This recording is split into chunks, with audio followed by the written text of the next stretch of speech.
I subscribe to a couple of cartoon theories in development of character design. When humans, when animals are babies, the features on their face tend to be low. They tend to be, at the halfway point and down lower. It's what I think makes babies adorable. And as we get older, and this is what I say to kids, as we get older, the features on your face start to crawl up. And it is kind of true. Things shift a bit, but the eyes go higher, the features go higher, the ears go higher. So an example of this is this little character here. This is an uh-oh, and this was what I was referring to. It's a character that we developed for teaching kids about fire safety. And what we wanted to create was a cute, hapless, very simple character. But it's designed to have a specific effect on kids, which is they're going to say, oh. And the second thought is, I need to help this character.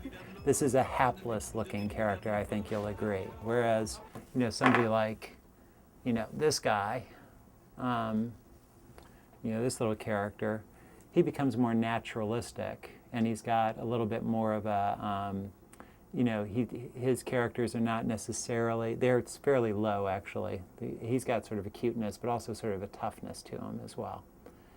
I like birds. They look both cute and angry at the same time, right? Cute and really stern.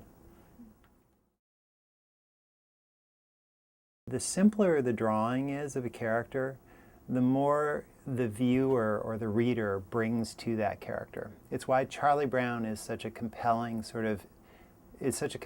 character to everyone, because we see in Charlie Brown a face that's very simple. And when we see that face, we bring, because it hasn't been fully defined, we bring a lot of our emotions to that character. We see ourselves in that character. As you start to add details to a character, the more details that you create, the less it becomes an extension of you. It becomes someone else. It becomes another character, which you can be chums with and you can relate to, but you're going to relate to it in a different way. What is different between drawing, just doing illustrations, say, for books, and doing animated characters?